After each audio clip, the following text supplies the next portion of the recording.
আপোনালোকে পাগলামি নকৰিব মুখ্যমন্ত্ৰী ডাঙৰীয়া। আপোনালোকে একদম মিটিং পাতি কিমান টকা খৰচ কৰে।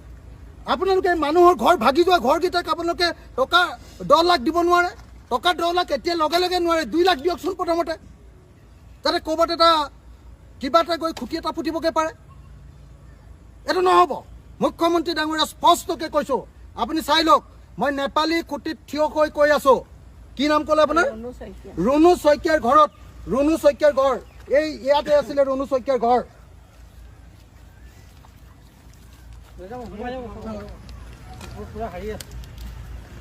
এইটো আছিলে ৰুণু শইকীয়াৰ ঘৰ। ৰুণু শইকীয়া উপাধিটো শুনি লওক, ৰুণু শইকীয়া। ৰুণু শইকীয়াৰ ঘৰ আছিলে এই তামোলজোপাৰ তলত। এই ৰুণু শইকীয়াৰ ঘৰটোৰ কাৰণে আপুনি 15,000 টকা দিলে। এই 15,000 টকাটোৱে কিবা কৰিব পাৰিব নেকি মুখ্যমন্ত্ৰী?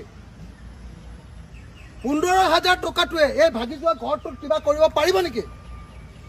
সেইকাৰণে মই বাৰম্বাৰ কৈ আছোঁ যে নেপালী খুঁটি মানুহৰ কাৰণে এবিঘা মাটি, এঘৰৰ কাৰণে এবিঘা মাটি বেলেগত দিয়ক, আৰু লগত টকা 10 লাখ দিয়ক। আৰু বাকীবিলাক মানুহৰ কাৰণে যাৰ একেবাৰে ভাঙি নিয়া নাই, মানে ঘৰবিলাক কুটুৱাই নিছে কিন্তু মাটিডোখৰ আছে, তাত 10 লাখকৈ দিয়ক, মাটি নিদিলেও হ'ব। কিন্তু এইটো নকৰি আপুনি অকল টকা 15,000 দি কণা সাহক যে পতান দান দিব খুজিছে, এইটো মানি লোৱা নহ'ব মুঠতে।